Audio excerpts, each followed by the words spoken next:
A lone lion can hunt and do it well. But a lot of lions can really hunt and do it extremely well. More prey, bigger prey. But this requires strategy, patience, and getting along with others. To understand how a pride of lions turns into a pack of predators, we'll study the battlefield, dissect the game plan, analyze the moves, revealing the nuances of the hunt as never seen before, and discovering just how far these lions are pushing the limits of living in a pack.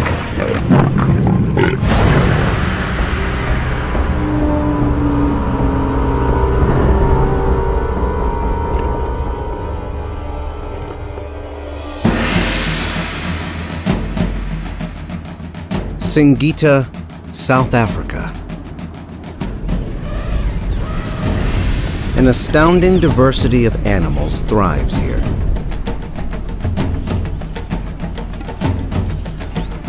At the top of the food chain, lions.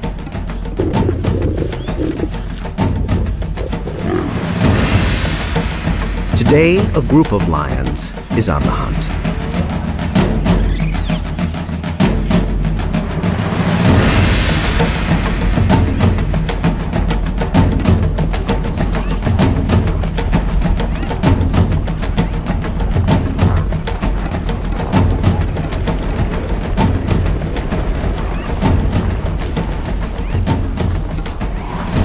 This is the mountain pride. They're the largest pride in the region, powerful and feared. But their strength has a downside. Many more mouths to feed than the average pride. 18 hungry lions. The pressure to hunt more and bigger prey is intense. But there are no easy targets out here on the battlefield. As a result, these lions have been forced to get inventive.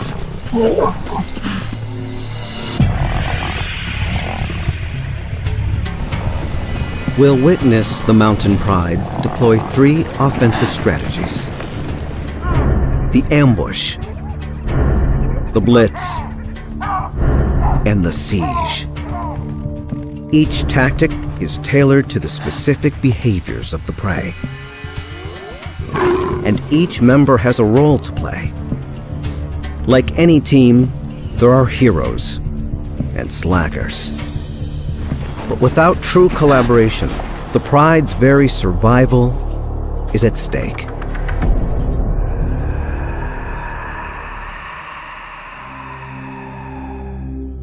South Africa's Kruger Park. On its western boundary lies the private reserve of Singita. Here, the mountain pride's territory extends over 30 square miles. To keep prey on their toes, the pride moves around to different hunting locations. Today, they try their luck at a waterhole. This is an ideal setting for an ambush. A common hunting strategy for lions. But it tends to be a warm weather sport. In the dry season, there's little moisture in the vegetation. Grazing animals must come down often to drink. Lions know this. 3 females enter the waterhole zone. 2 grown adults and 1 young one, a novice. They're part of a pack that split off from the mountain pride. A hungry splinter group having a go at hunting on their own. Related lionesses form the core of any pride. They are the expert hunters. The secrets of their trade are passed down to the female cubs. This morning, the other pride members are sleeping in. Their alarm clock will be the sound of a kill. If the triad is successful.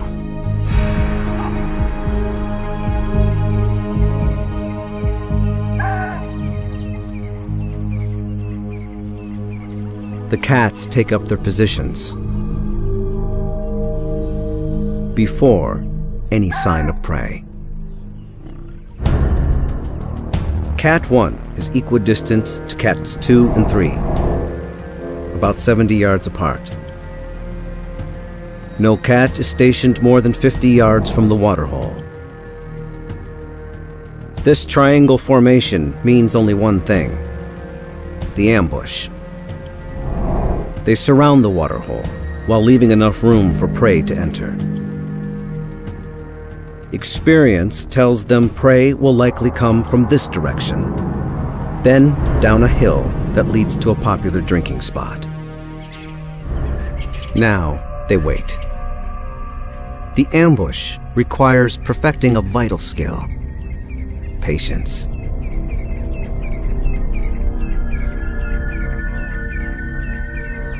Two hours go by. Nothing.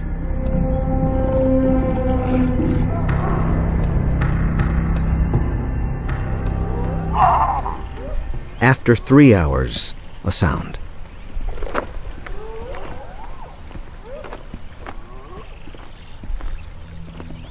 Thirsty zebra. From the direction the lions expected. They stop to assess the risk before going further.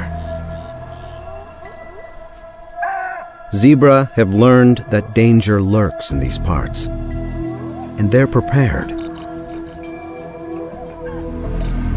They're fast, cautious, and travel in numbers.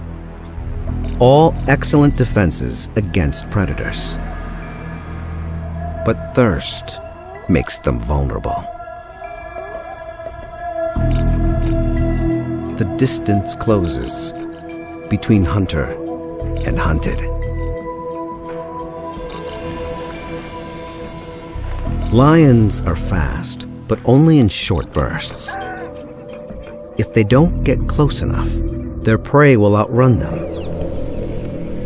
Too close, and they'll give themselves away. The plan.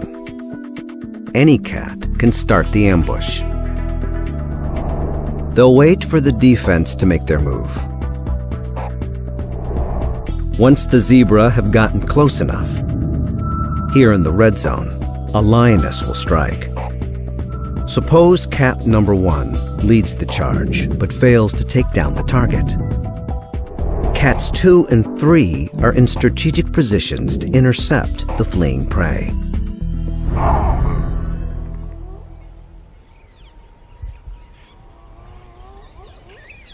Finally, thirst trumps fear.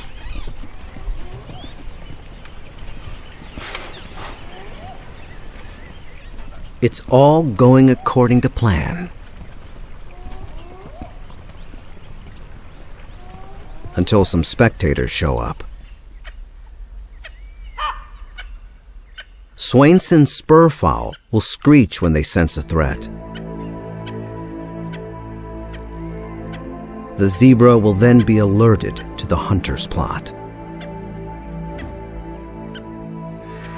This cat must stay cool,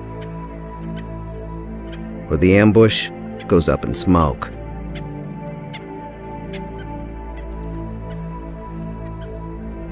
Luckily, this older lioness knows what to do.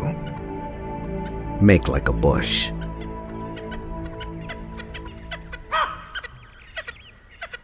She pulls it off.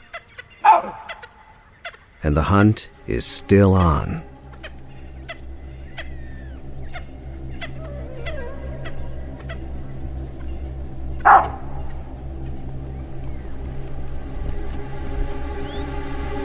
Now, success relies on the last stage. The timing of the charge.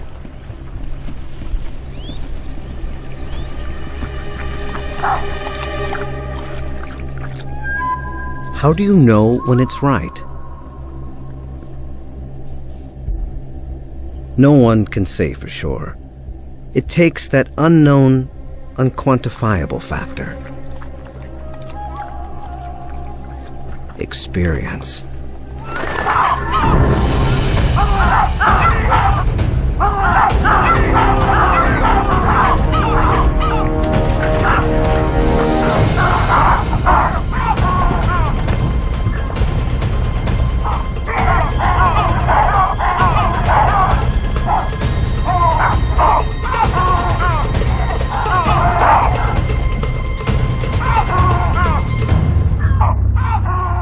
It's a bust. What went wrong? The cats have taken 5 hours to reach this critical point of the hunt, but it's the culmination of millions of years of pack and prey evolution that prime the outcome. In this round of the age-old game, the defense scored. Perhaps we should ask, what went right for them? Many prey species have evolved to live in herds. There's lots of benefits. Safety in numbers, for one. And more scouts to look out for danger. Perhaps they saw or heard the lions before the charge. But looking back, we see the triad flawlessly getting into position. Quiet, stealthy walking, and artful camouflage. Perhaps the zebra picked up an alarm call from another species. Not the spurfowl. Here, the lioness's passive concealment preempted detection. But she couldn't do anything about another spectator. Like birds, baboons send out alarm signals when predators are in the vicinity. But the zebra didn't seem to react to their distant call. What is clear, if you look closely, is a problem with the charge. It seems the timing was off. The culprit, the rookie. As with many youngsters, she lacked patience. The ambush might have worked if the lioness waited for the zebra to move into the ideal position for the net to close. The retreating herd would have been cut off by the waterhole and blocked by the other hunters. But the inexperienced cat jumped the gun and scared the zebra back up the hill and away.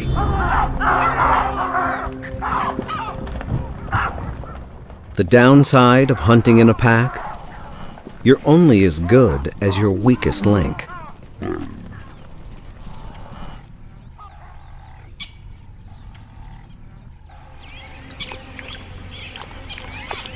The cat's sole compensation today is a cool drink.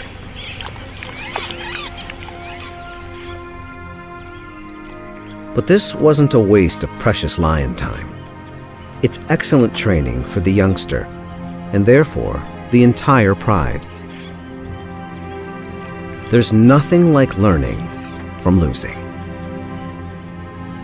Even with the inevitable defeats, lions seem to understand that the benefits of pack hunting outweigh the drawbacks. On average, the group hunt has a 1 in 3 chance of capturing and killing prey, compared to the lone hunts, 1 in 5. Still, there are advantages to going it alone. A single cat can more easily stalk unnoticed. This lioness is a very experienced hunter. Surprise is her special weapon. She's good at sneaking up close to her prey, an important tactic not as easily achieved in a group.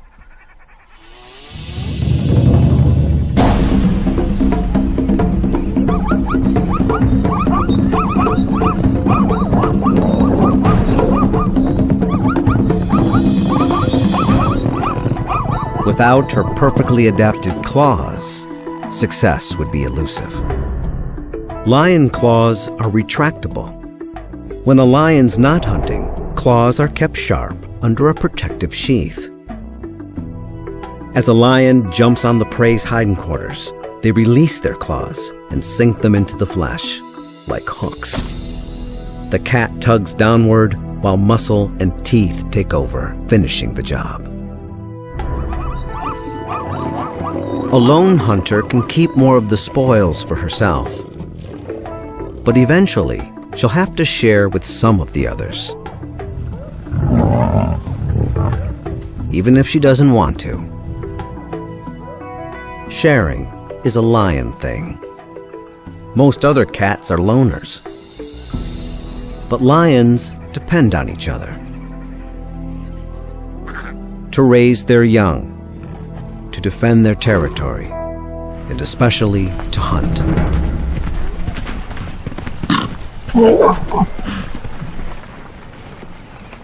It's their extraordinary ability to coordinate their attacks that gives them an edge.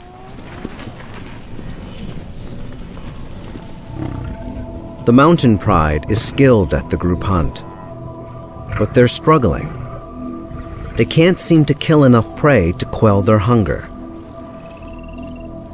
Something is getting in their way. A problem that might seem familiar to many species.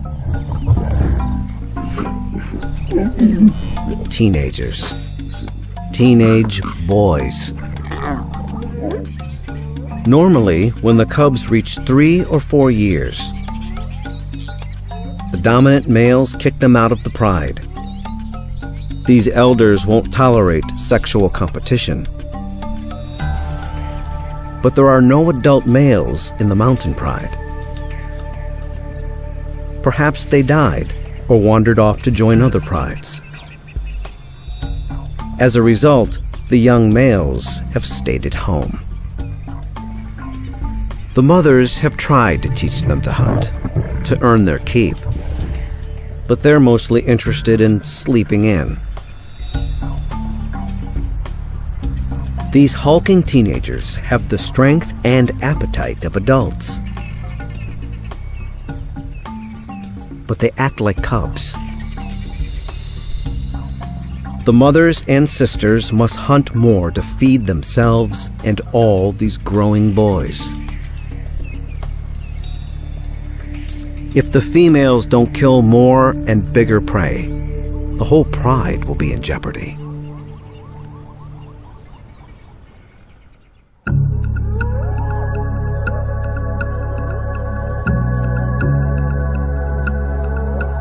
As night sets in, the females pick up a mouth-watering scent.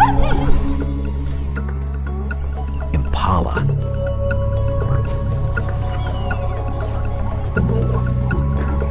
For a lion, an antelope like impala is not a lavish meal, just daily grub. But this doesn't make the hunt any easier. Impala possess a kind of advanced warning system known as the flight zone. As soon as a potential threat crosses the perceived boundary, the animals know to run. The alarm system provides a head start. An impala knows it can outrun a lion if it takes off as soon as the alarm is triggered. The lions must respect the flight zone, get to know it, and eventually penetrate it. They must inch as close as possible to their prey without being detected. This is because lions are built for speed, not for distance. Like all cats, they stand on the balls of their paws. This allows them to dig their toes in, bend their feet, and propel themselves forward, giving them a flying start. Their muscles snap into action. Made for the sprint, lion muscles extend over the entire length of the leg. They're fueled by glycogen, a chemical that releases a concentrated burst of energy when needed.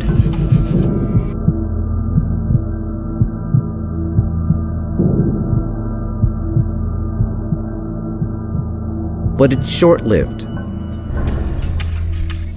The lion may be able to hit its top speed of 37 miles per hour in a split second, but it can only maintain it for 300 feet. Prey, like antelope or zebra, have hooves that lack the bending ability of paws, so are slower off the mark. But once they get going, they can maintain their top speeds for much longer.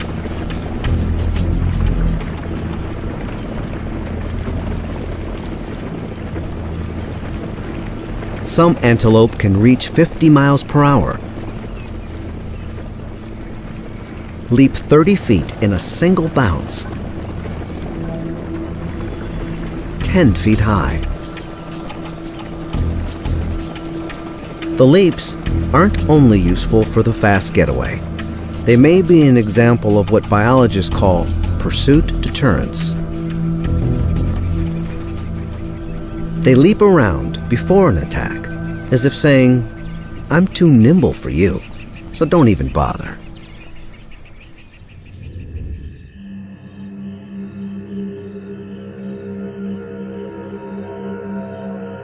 The hunters quietly slip toward the prey.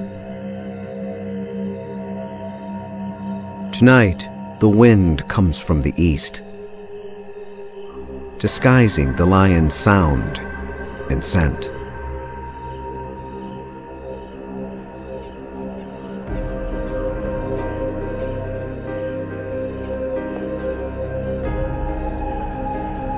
They fan out into the darkness, forming a line from one angle.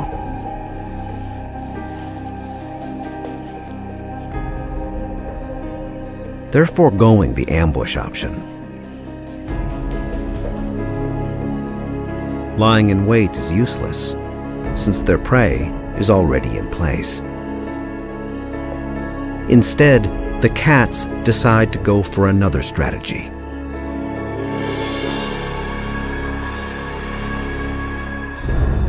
The plan: 5 cats will form a line, staying within eye contact of each other. They'll want to get close enough for the collective sprint, while remaining outside the flight zone. If the outer lions play the wings, while the inner ones play center, their chances of catching Impala will increase. The wings should start the charge. Some Impala will leap away, but others might run toward the middle, where the centers can intercept them.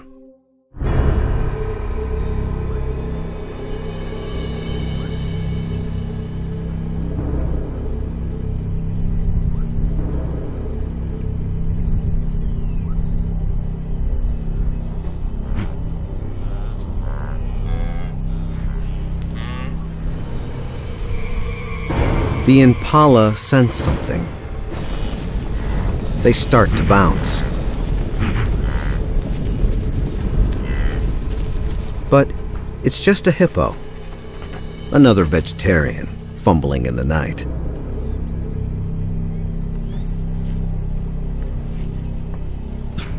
Again, a noise. Just another herbivore. The hunters turn this distraction into an opportunity.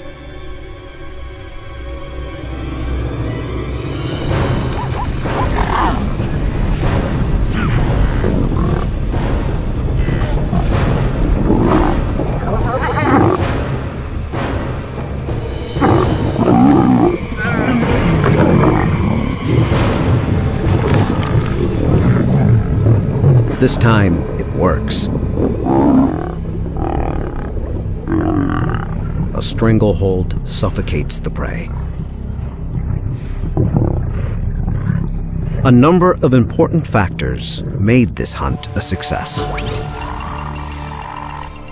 First, the lions accomplished the task of getting close enough to the flight zone border without incident. Second, the lions did take up their positions as wings and centers, but with a slight variation.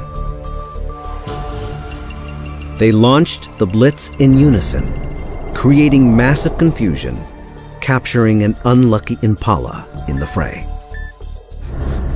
Third, take a look at the defense.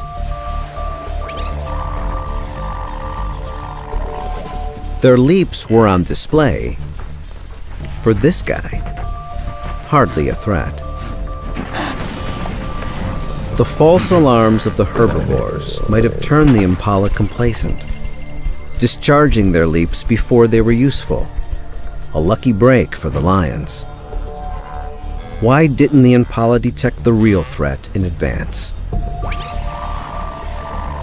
The lions moved into the wind, concealing their sound and smell, allowing them to close in on their prey before the attack. All these variables created the perfect storm of events, empowering the lions to make a killing. As in any battle, the outcome is determined by strategy, skill, and a little luck. Tonight, the female hunters are rewarded for pulling off their plan. But the victors will not be left in peace. Now that the moms have done all the hard work, the 8 young males show up, proving they too have a worthy skill: stealing. They leave nothing for the lionesses.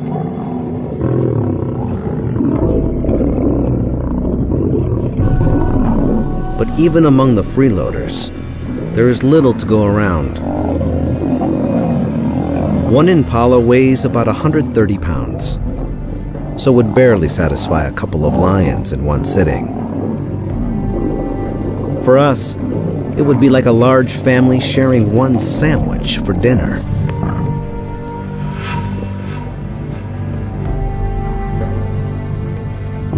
Desperate for a meal to feed the whole pride, they'll have to take extreme measures.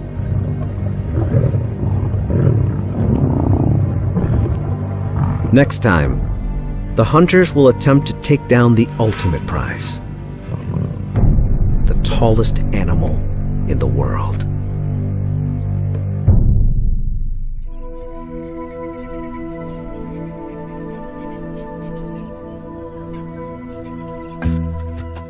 Africa's roaming watchtowers.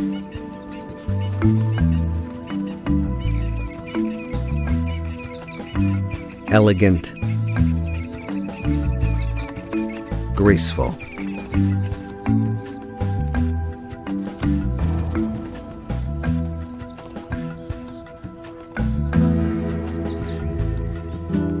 And yet, a top-notch adversary.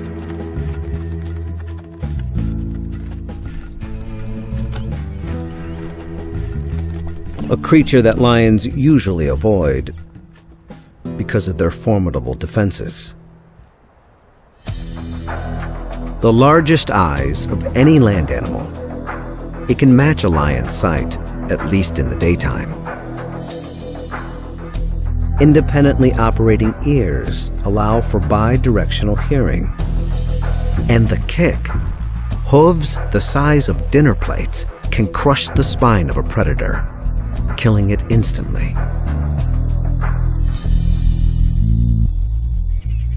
A lion hunting giraffe would be like a human tackling an elephant, bare-handed. It's no small wonder this creature has so few predators. But that doesn't stop the lions from dreaming and scheming. Why do they even bother? First, Bigger prey means more food for the oversized pride. Second, giraffe are plentiful throughout the pride's jurisdiction.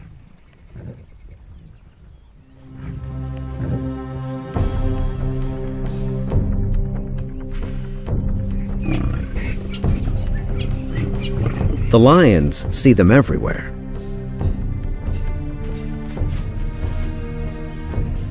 But watching giraffe is very different from hunting giraffe. The success of such a kill usually depends on the heavyweights pitching in. Remember, the only males in the mountain pride are the layabout teenagers. Perhaps the females are on a fool's errand.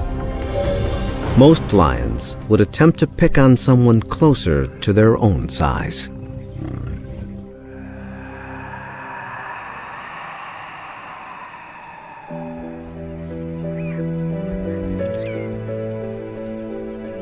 Out on the grasslands, a mother tends to her foal. It's safer here than in the dense forest. The sweeping view she's got from way up high allows her to detect predators approaching from afar. Her flight zone appears to be larger than the impala's, probably because the giraffe is a slower animal and needs more time to get a head start. Through trial and error, lions know this. They also know if they penetrate this giraffe's flight zone, she won't run. She's a mother, and she will not leave her foal behind. There's no need for an ambush or blitz. Instead, the lions come up with another plan: the siege. Ideally, this tactic requires surrounding the prey and pushing in. 2 lions will run interference, distracting the mother, while a third will sneak in and drag the foal away.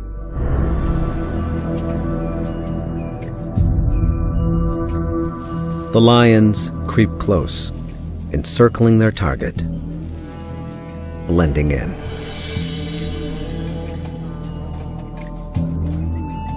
The foal gets tangled in the grass and lags behind his mother.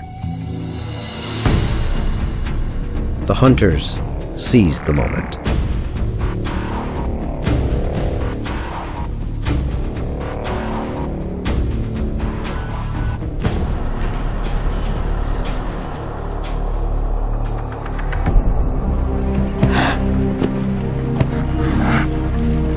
The lions pull off the first phase of the strategy.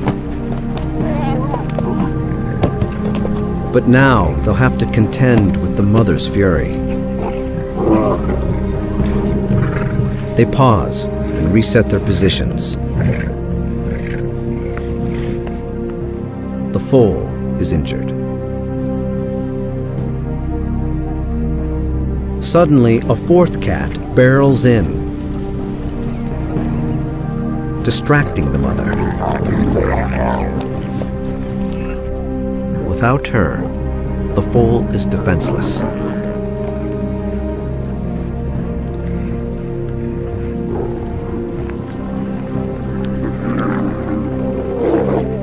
But the mother returns with a vengeance. Suddenly, the tables are turned.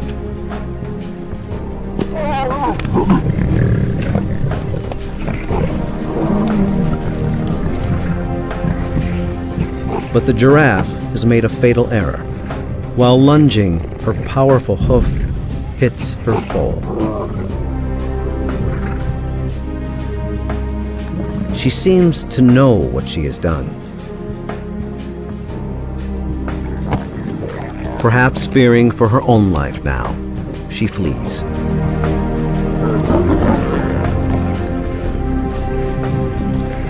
It's over.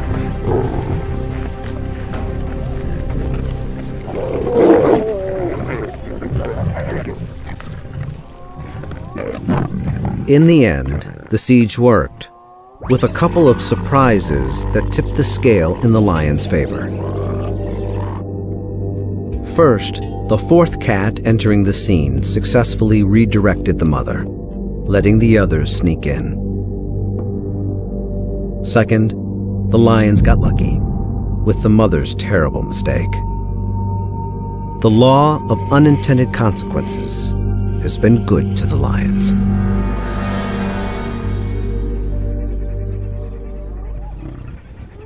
But a large lion family needs much more protein than the foal can provide.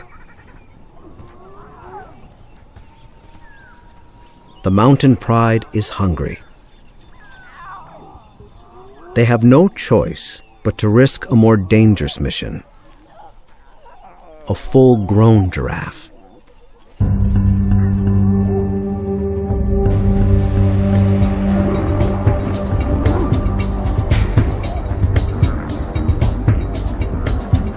The odds are against them.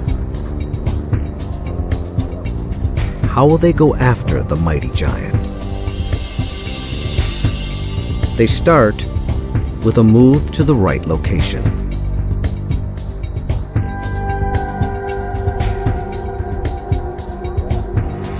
To the edge of the mountains, rocky terrain.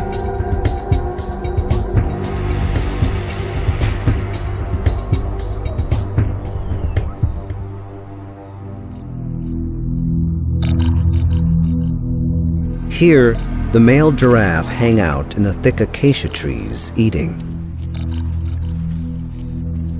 Here, they're more vulnerable to attacks. Because here, their main defense is useless.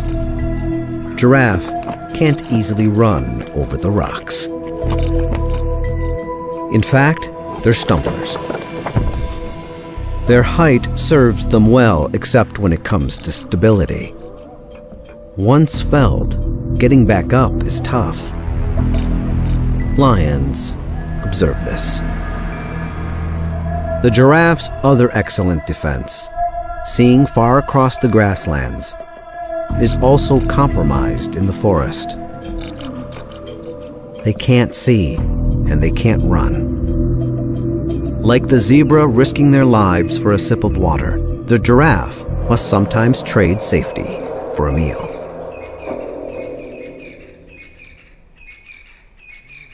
The pride enters the male giraffe territory, gearing up for the challenge.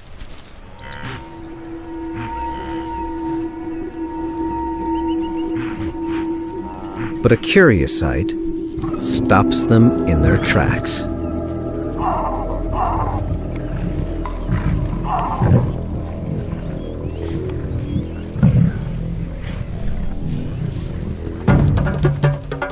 The battle of the necks. Two males duke it out to establish dominance. As they age, the bones on their skulls grow and toughen. The duel may look graceful, but a well-placed blow is like a wrecking ball crashing into the neck. A lion's life is full of surprises, but problem-solving is part of the job. They definitely can't attack two giraffes. Maybe such a duel can be turned to their advantage. Surely the contenders will be exhausted after fighting.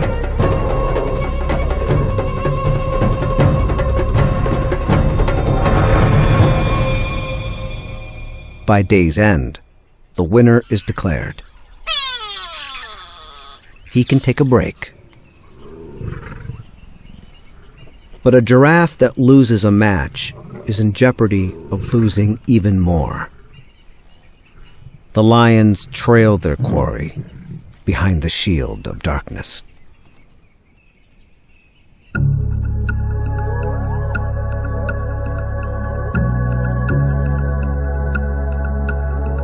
The mountain pride calls in more troops. 6 females join forces tonight. Their chances are slim, but they use the night to their advantage. Giraffe struggle to see lions in the darkness. But lion eyes are perfectly adapted to nocturnal hunting.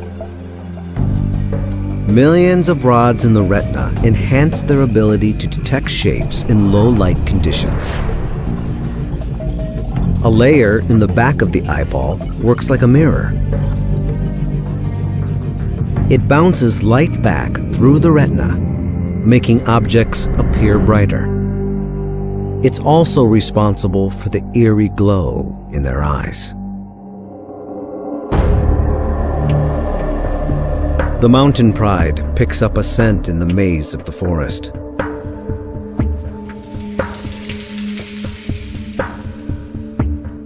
It leads them to this silent giant. He's taken by surprise. There's nowhere for him to run. All the lions have to worry about is the kick.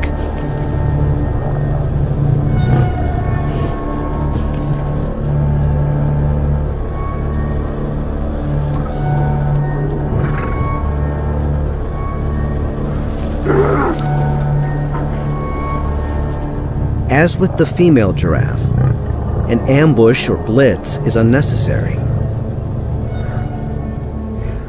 Instead, they'll deploy their siege strategy. The plan: first, the lions must herd the giraffe out of the trees and into a small clearing, giving them room to work. The pack will encircle him to within a few feet of his hooves. At least 3 must run interference, while 1 jumps on his back.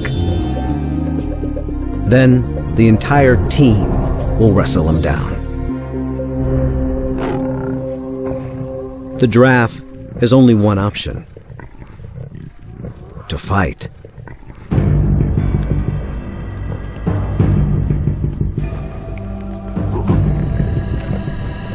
The lions attempt to flush him out of the trees.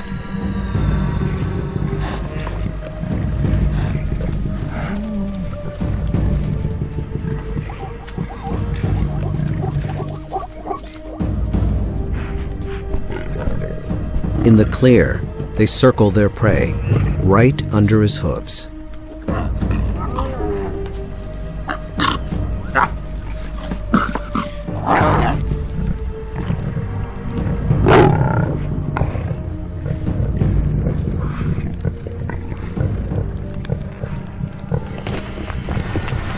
The giraffe's back kick is the most lethal.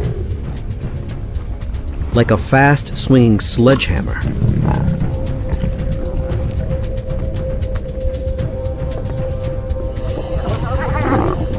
but lions have learned to weave in and out of the legs to avoid the hoof punch.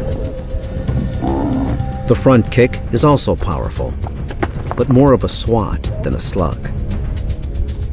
Suddenly, one cat makes the leap.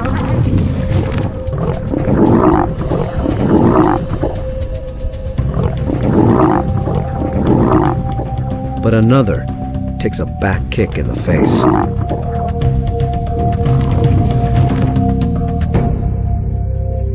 The defense holds its own.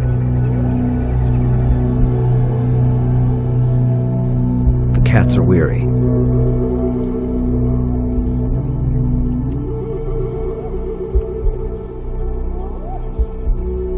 The combatants are locked in an uneasy truce.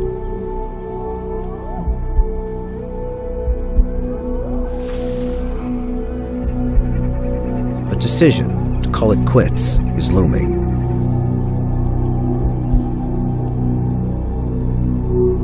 Until a surprise.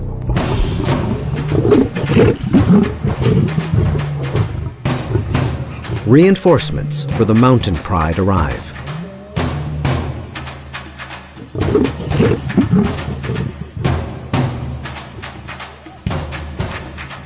It's the young males, the ones who hardly ever worked for their food. The lionesses are relieved. The extra troops break the deadlock. In the darkness, the battle ends.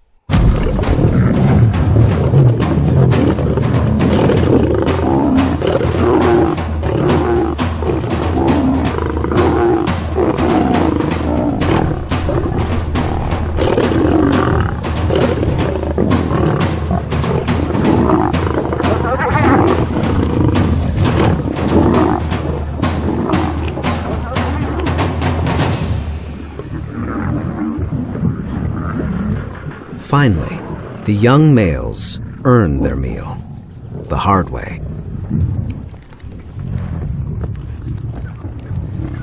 A second look lets us examine what worked for the lions. 1, they found the right spot for hunting giraffe, in rocky terrain with no place for the prey to run. 2, they made their move at night, when giraffe can hardly see lions approaching.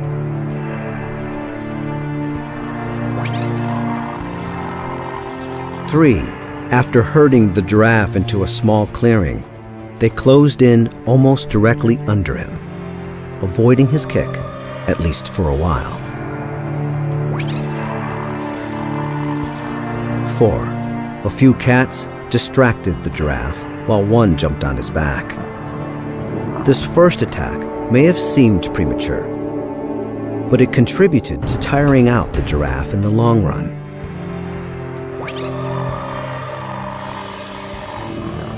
5, remember the lioness who received the blow. In slow motion, we can see she actually twists her body backward, avoiding the thrust of the kick. This acrobatic defense allowed her to avoid an injury and stay in the fight. 6. If you look closely, you'll see a rotation. Some lions moved in, while others retreated. They were tired, but would have been dangerously exhausted if they didn't take turns.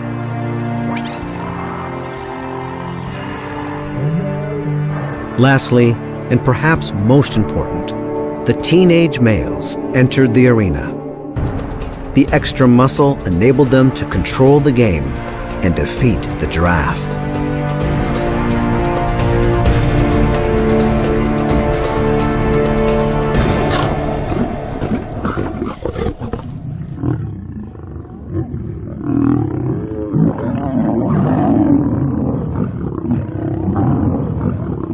At last, there is enough food to satisfy the entire mountain pride. It seems the young males are finally understanding the power of the pack.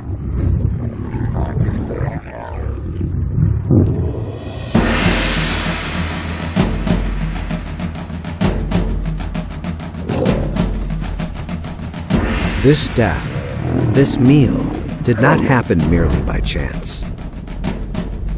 There are a myriad of tiny variables reacting off one another that determines the outcome of the battle. The mastery of perfect timing, the fine-tuning of sensory skills, the fervent dance of defense.